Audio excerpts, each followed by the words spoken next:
candidates are Jacob Anderson and Joanna Turner. And let's start, we have a question from a reader. We'll start with you, Jacob. How were you qualified to take on the county job when you started, the position you started in? And was that position advertised to the general public? So my current position with Klickitat County is I'm a project coordinator with natural resources, and I moonlight in economic development. My background is in business marketing with a minor in political science. I am a fifth generation county resident on one side and a fourth generation on the other that comes from the farming and ranching community. I also had already previously spent close to a decade on the board of directors for the Interwood Conservation District. I served on the board of the West Coast Lumber Inspection Bureau, and I also was appointed by Governor Gregoire to the Farmland Preservation Task Force. And with each one of those different positions, I had served on a plethora of other subcommittees within those. And so my background in business marketing, as well as my family has a ranch and a sawmill, and so I was a small business owner on top of it. My background was not in hydrogeology or for schooling, because that was my school and my life growing up. So trying to answer the question, my background in real life was agriculture, natural resources from the day I was born practically. I went to school for business. The hiring panel apparently felt that I was the best candidate for the position. There were multiple candidates. Was it advertised? I believe it was advertised. Actually, I take that back. All positions in Klickitat County that I've ever been aware of have to go through the public process. We have a human resources department. So yeah, I'm going to put myself out there. Okay. What is moonlighting in economic development mean? So moonlighting in economic development means... Specifically the term moonlighting. Yeah, so what that meant is that wasn't what I was hired for, but I also have a background dealing with broadband, and my director, Dave McClure, is the head of economic development and natural resources. It's tied together, and so I was brought in to deal with the broadband issue, and then when COVID began, I got pulled into economic development almost exclusively full-time to deal with small businesses, the grants, the programs, designing the marketing materials, and using more of that business background than the natural resources background. And Joanna, I know that question puts you at a disadvantage in a position, so instead of addressing that, unless there's something there that you really want to address, I wanted to give you an opportunity to talk a little bit about your background. Thank you. So I think I would like to start with just addressing one thing, that in this county, we've had a political machine that has been training its replacements for a long time. And so when we have that machine that's vested in training its replacements and continuing making the same product that it's been making for a long time, it doesn't give us the opportunity to have a diverse perspective at the table or to have diverse voices. You lose a lot of creativity in that process when that happens. And that's something that I can bring to the table. My voice is something that's needed at the table. We've had one perspective in the county commission for a long time, and I want to make the work of the commission more accessible to all residents in this county. Some of the things in my background that give me the experience necessary for this job: I've been self-employed for many years. I've ran many different businesses, one of which was a cooperative buying club in Minnesota, that when I left that position and moved out here, I was able to pass on this cooperative business that I grew from the ground up, and that is still growing, and that's something that I'm very proud of. So bringing consensus to the commission and just getting buy-in from lots of folks that I think have felt alienated from our local political process is super important to me. I am a small business owner. I am an advocate for domestic violence, sexual assault organization. I have 3 preteens and teenagers, and if that doesn't make me eligible for this position, nothing else does. So, thank you. Okay. Did you have any response to that? Or was it- Absolutely. So in terms of creating a political machine, in my positions on all the boards and everything that I've served on, the most important thing that I've seen in this county is that we have to pass on our knowledge to the next generation. And what I have always tried to do is not find just people with a political machine or a political mindset, but I have always tried to bring people from my generation and get them involved so that the generation above them can pass on all of the history, all the culture, and all of the knowledge so that that next generation will be able to become leaders sooner, quicker, and better so that the next generation can be successful. And you see that in political parties, for example. You see that all the time. The young people aren't interested. People talk about that. You don't, for the most part, the community councils were a bunch of people with white hair sitting together. Well, our community council is mostly people from my generation because I've been pushing to get young people involved because that's how you create the people who are, and it's not political at all because almost all these positions are non-political. It's just getting people involved, and that's because there's nothing more important in your community. We live in a rural area. Volunteerism is what drives this county. Whether it's the fire district, whether it's the school district, it's those positions that matter. And so that's how I think the best way I can respond to that is. A response to that? Yeah, just that unless you're actively seeking diverse voices, folks tend to pass on that knowledge to folks that look like them. And so unless you're actively seeking folks that don't look like you, you're encouraging folks that have the same viewpoint as you to come in and then take over and continue on that political shift. And I would like to just point out that there are so many young folks that support my campaign. It's really exciting to see diversity of young folks getting more excited about local politics and really wanting to learn more and get involved. Okay, thank you. So this is an editorial board question.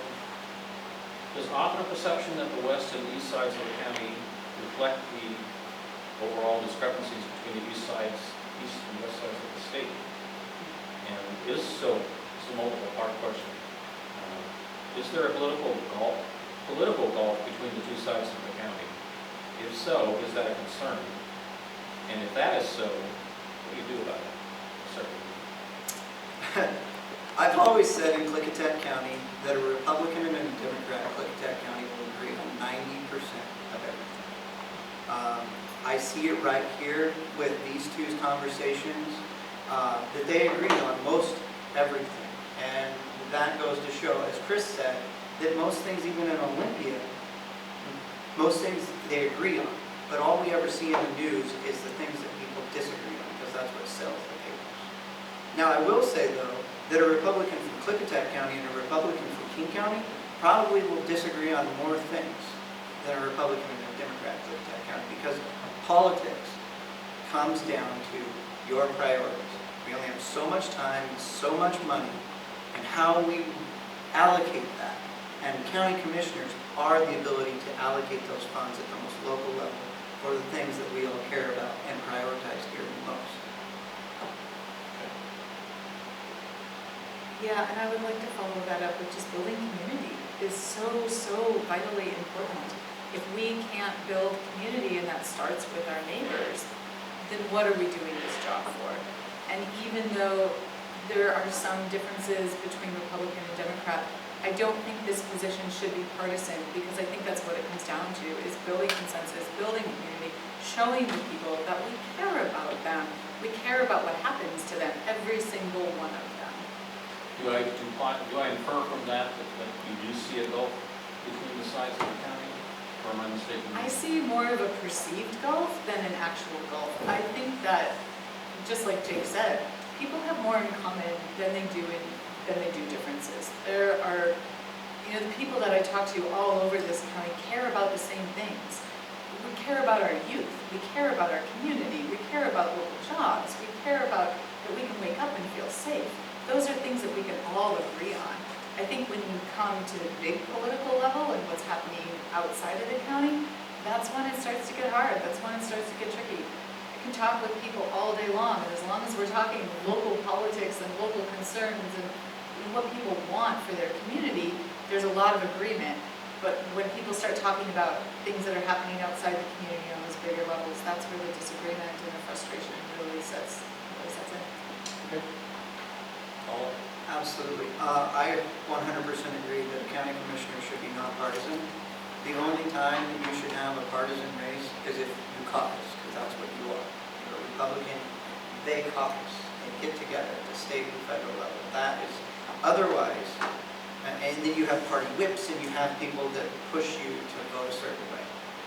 At the county level, if you're a county commissioner, it's your job to represent everyone.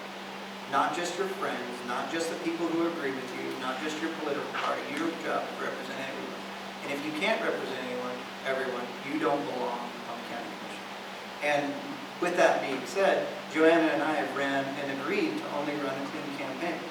And we rode up here together. And we talk really well together, and we care about our community, and I'm so happy that she's running. She has a completely different background than me, and I completely respect her background and what she's done with domestic violence. I completely respect Tracy's background. It's amazing sitting next to my son who broke his arm a couple months ago, and she's the one who said it. We're all part of the same community. If we didn't want to work together to make our community better, we definitely wouldn't be putting ourselves through all the stuff that the political campaigns. Okay. So here's a nuts and bolts question from a reader. Why has high-speed internet not been provided to rural areas, including Trout Lake, and if you were elected, what would you do about it? Tracy? Tracy? I'm sorry. You just mentioned Tracy. No, you're good. Joanna, sorry. That is such a point of frustration for so many folks. That is one of the reasons why I started running for county commissioner, because when I bought the house that I'm living in, I was told that there was no internet available for me, like there wasn't any available. And when I called my commissioner, he's like, well, yeah, that's the same for all of us, so what's the big deal? I'm like, wait a minute, this isn't okay, this is a problem, this needs to be dealt with. As far as how to handle it, I think there are a lot of creative solutions, which is part of what making the commission accessible to more folks. Things like community internet is something that we've talked a lot about at the Trout Lake Community Council that I sit on, how we can be creative in coming up with solutions, because it hasn't happened so far. I know that the commission's talked a lot about it, but it hasn't happened from the county perspective, from the county level. I'm not quite sure about that. There's been a lot of folks asking and not a lot of answers coming out. So I think there are creative solutions that are out there that we can come up with. And I think it's not acceptable anymore that people don't have access to the internet, especially with children having to do long distance schooling. I've got friends who have to drive to the school and sit in the parking lot so that the kids can do their homework. There's teachers are mailing out packets of things because students don't have access to the internet. And that's unacceptable in this day and age. We've got so many folks. I work from home a lot. I'm fortunate enough now that I do have good internet, but there's so many people that are working from home or that moved here and said, oh, you won't have a problem getting internet, and that just wasn't true. Folks can't work from home. It's their livelihood. You talk about mental health. When you have people stuck at home, they don't have access to... Or education. Yeah, to connect. There's just so many things. So as far as what to actually do about it, I'm really curious, like Jake said, that was one of the things that he was working on at work. So I'm not sure exactly where that is, and I'll pass it off to you to take another part. That question came from someone in Trout Lake. So. Yep. Go ahead. If I had about 4 hours, I could explain the situation. But I got 2 minutes. So in 2 minutes, what I can say is that broadband has been exceedingly difficult because we're in a rural community, and there's been barriers to entry by large businesses, and as well as the FCC when we released the CAF $2, which was the Universal Service Recovery Fee. CAF, C-A-F, $2, and it's the old Universal Service Recovery Fee. And so CenturyLink got a bunch of money in Klickitat County in order to create broadband and expand it out. But when they got the money, they only had to put DSL, in essence, 10.1.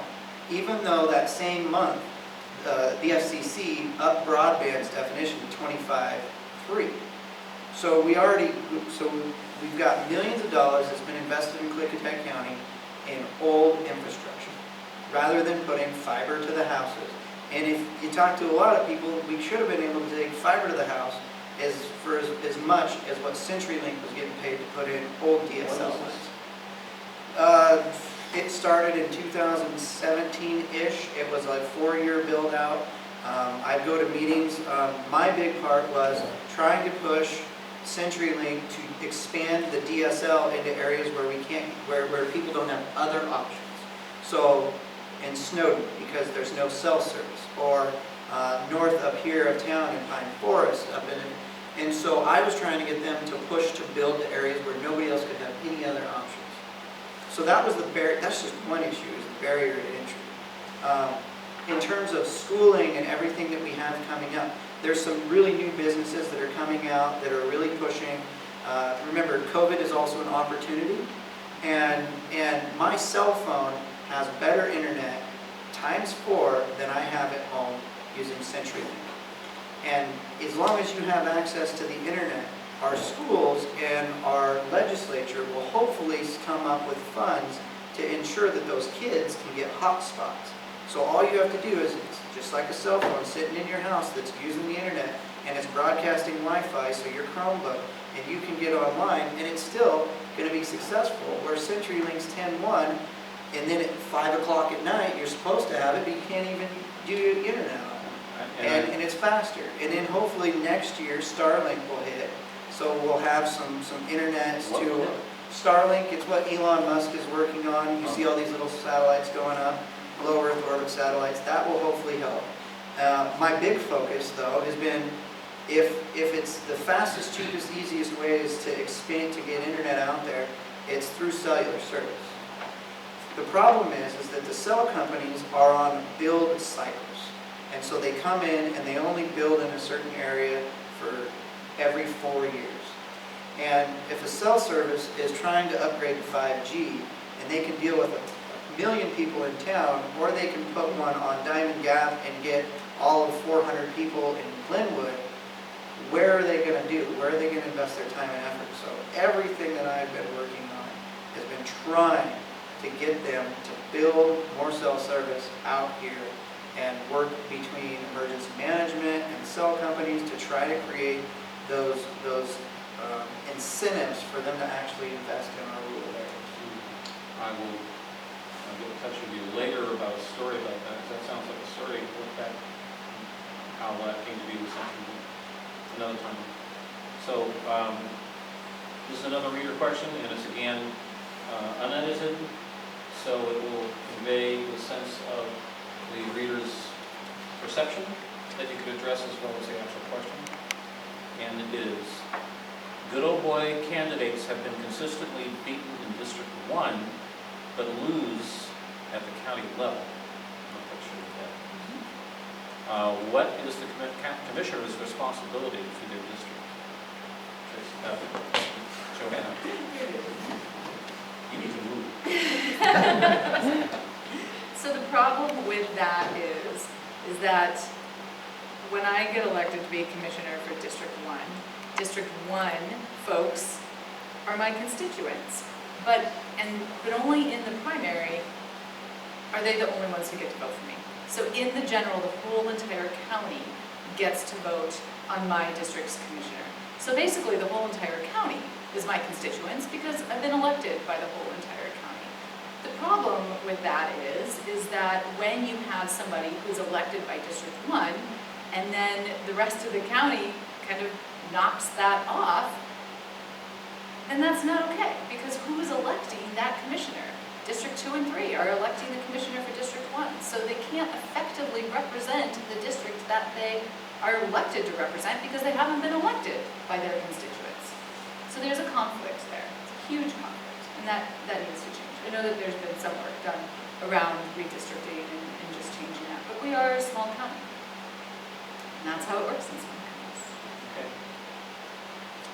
I would say that to get to your point, your job as a commissioner is to represent everyone, not just your district. Every decision you make affects the entire county, wherever that money goes. And so that's why at the general election in small counties, under a certain population, the entire county gets to vote. It is the law of the land, and it is the way it works. I'm sure that hopefully we will see that the entire county votes the same way as District 1. But that's up for discussion, but actually that's up really shortly.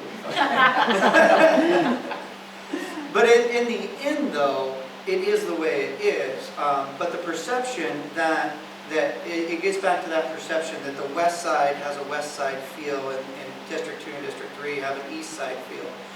What we found is that Klickitat County is not Republican, it's not Democrat.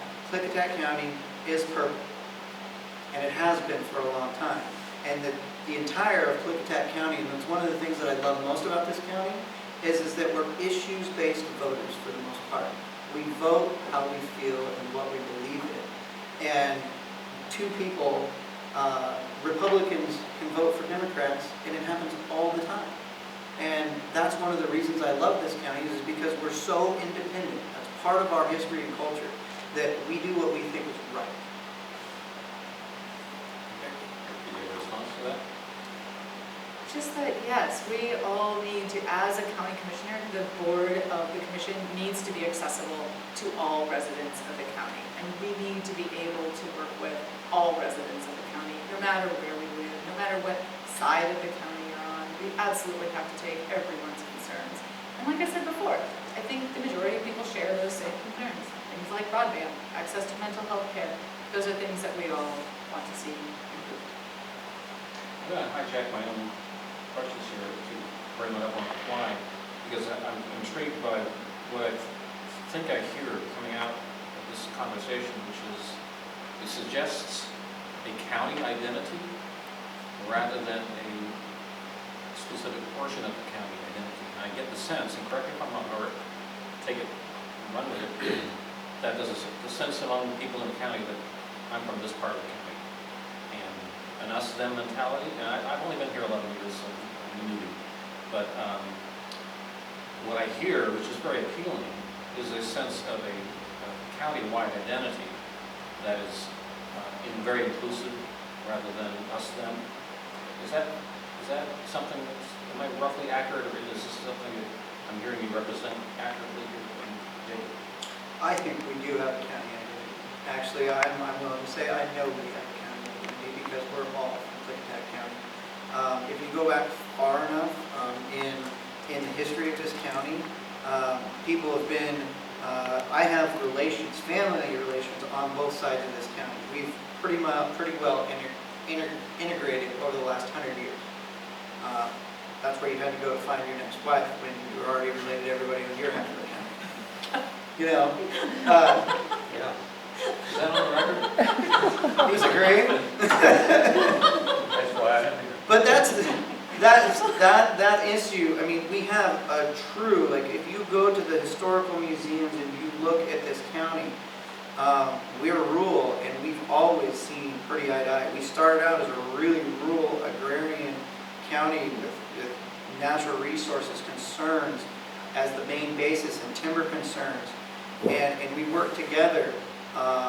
And then what we've seen in the last 20 years on the west side, 30 years on the west side, is some transitioning away with high tech, with other things. But I still see that as one county identity. And I think the reason that we have that county identity is because we have the county commissioners, you know, what we're always doing is trying to be on the same team. And people who try to create that dichotomy or that, you know, trying to create that separation, like we just said, county commissioners, it should be nonpartisan, because all that does is create that separation when all we're really trying to do is work for everyone. I think one of the things that ties us all together is our love for the land. I have not lived here that long. I didn't grow up here. I moved here 5 years ago, and I worked on a farm in Trout Lake. And I fell in love with this land. And I love working on this land and just having access to it. And I think that that's something that everybody throughout the county can absolutely agree on. Whether it's people who are ranching or farming, or people who are here because they love the access to hiking or fishing, that is what we love about being here. And so that, I think, is at the foundation of that Klickitat County identity, as you may. And whether it's people that work in the tech industry or it's people that are ranching out here, I think we need each other. We all bring something to the table. We all have a diverse perspective and view that's really important and that is vital to our lives here, to maintaining that way of life that people see and that people love. Okay. One last question, and then we'll move on to the other position. And this is a nuts and bolts one from a reader. Very nuts and bolts. How should appointments to county advisory boards be made? Planning Commission, Board of Adjustment, Health Board, Natural Resources Board. A multi-part question. Do you feel that sufficiently diverse points of view are represented on these boards, in particular with regard to the West End? This is somebody obviously from the West End who's focused on your candidate. And she's saying is clearly more liberal and environmentally inclined than the other two districts. Does the West End Commissioner need to represent the district? So again, you're getting the feel for perspective that she's bringing to the question. So we'll start with you. Yeah, so I need to clarify the question. So Okay.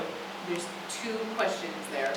Right. And one is, Her primary focus is on advisory boards. yep, how should those appointments get Right. made? Correct. And so my answer to that is they should be made by application.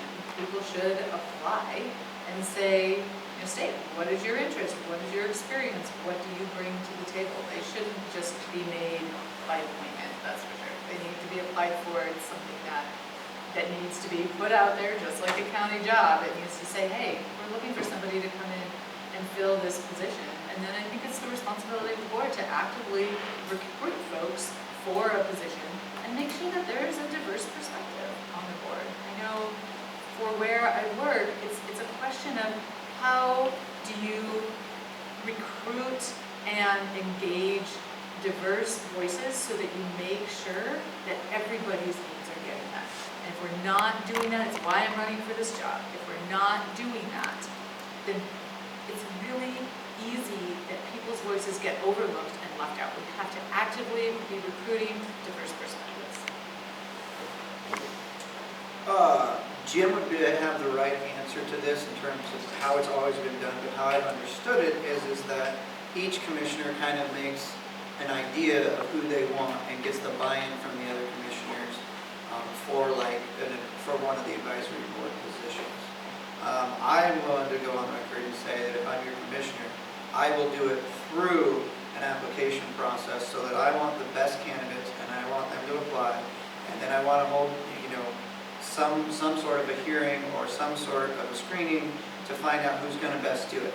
I know from fact, because planning is a primary example, that when people aren't heard or they don't feel that they're heard or that their voice is heard, they're going to appeal or they're going to sue. And we have had a very hard time being successful in planning in this county because we have so many appeals. If you had to have buy-in because somebody from your viewpoint is on that board, you may not be in the majority, but your odds of the lawsuit or your odds of the appeal go way down because you've been heard. You may not get what you want always. We never will in life, I'm sorry. But at least what we can do is make sure that everybody feels like they're at the table. Having been on the community council and gone through multiple years and iterations of planning, the problem is that people just want government to work. They don't want to think about it. They don't want to worry about it. They just want it to work for them. And the only time that they really care is when it's not. And usually, like when you go through the planning process, you do all this outreach, you do everything you can, and then at the 11th hour, when it's like almost time to sign the line, that's when everybody comes to the table. Because now it's fine. It's really difficult. Planning and the outreach, in the marketing is so difficult. But you have to bring everybody to the table. and it has to happen early.